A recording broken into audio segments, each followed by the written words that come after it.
આજના વહાલા વિદ્યાર્થી મિત્રો, આજે આપણે આ વિડિયો લેક્ચરની અંદર તમારું અલંકાર પબ્લિકેશનની જે સ્વાધ્યાય પોથી આવે છે તેમાં સંસ્કૃત વિષયનો પાઠ નંબર 3 આત્મશ્રદ્ધાયાહ પ્રભાવઃ એમનું સંપૂર્ણ સોલ્યુશન જોવાના છીએ. તે પહેલા નાનકડી વાત કરી દઈએ.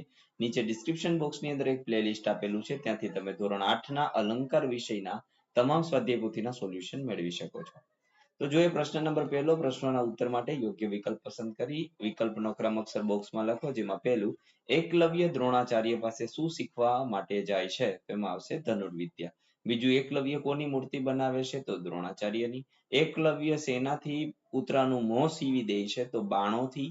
આત્મશ્રદ્ધાના પ્રભાવથી એકલવ્ય શું બને છે? તો શ્રેષ્ઠ ધનુર્ધર. કૌરવો અને પાંડવોના ગુરુ કોણ હતા? તો દ્રોણાચાર્ય. કૂતરાને ભસતો જોઈને કોણ ધનુષ ઉગામે છે? તો અર્જુન. એકલવ્ય કિમ ભવિતુમ ઈચ્છામ? તો એમાં આવશે ધનુર્ધર. અહમ કૌરવાન ચ પાંડવાન પઠ્યામી ઇતિ કહ અવદત? તો એમાં આવશે દ્રોણાચાર્ય. એકલવ્ય ધનુર્વિદ્યાભ્યાસમ કદા અકરોત? તો એમાં આવશે પ્રાતઃ કાલતઃ સાયં પર્યંતમ. પાંડવેહ ચ કૌરવેહ સહ ગુરુ દ્રોણ કુત્ર આગચ્છત? તો એમાં આવશે વન. 11મું છે એકલવ્ય કસ્ય પ્રતીકમ અસ્તિ? તો એમાં આવશે સી. ગુરુ શ્રદ્ધાયા ચ સ્વશ્રદ્ધાયા ચ. 12મું એકલવ્ય આસમાન કિમ શિખ્યતિ? તો એમાં આવશે સ્વયં જ્યોતિઃ સ્વયં પ્રજ્ઞા ભવતુ ઇતિ. પછી અધો દતેભ્ય નામ રૂપેભ્ય તૃતીયા વિભક્તેઃ બહુવચનસ્ય રૂપમ કિમ અસ્તિ? તેમાં આવશે પાંડવેહ. ત્યાર પછી સંસ્કૃત શબ્દોનું ગુજરાતી અર્થ છે, એમાં ખોટા ચેકી નાખો. અવદત તો બોલ્યો.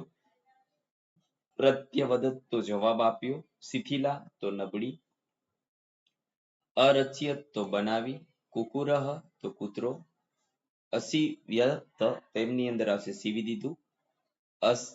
અસ્માન તો આપણને. તદેવ તો ત્યારે જ. પ્રજ્ઞાનું સમાનાર્થી ધી, મતિ અને બુદ્ધિ. શિષ્ય તો અંતેવાસી શાસ્ત્ર. કુકુર તો શુનકઃ શ્વાનઃ. બાણ તો સરહ ને વિશિરવ. શ્રદ્ધાનું વિરુદ્ધાર્થી અશ્રદ્ધા. શિથિલનું બલિષ્ઠ. શનેહ શનેહ તો શીઘ્ર. સાયકાલમ પ્રાતકાલમ. ખરા ખોટામાં પહેલામાં સાચું, બીજામાં ખોટું, ત્રીજામાં ખોટું, સાચું અને ખોટું. ત્યાર પછી સંધિ છોડો છે, ત્યાંથી આપણે હવે સ્ક્રોલ કરી દઈએ.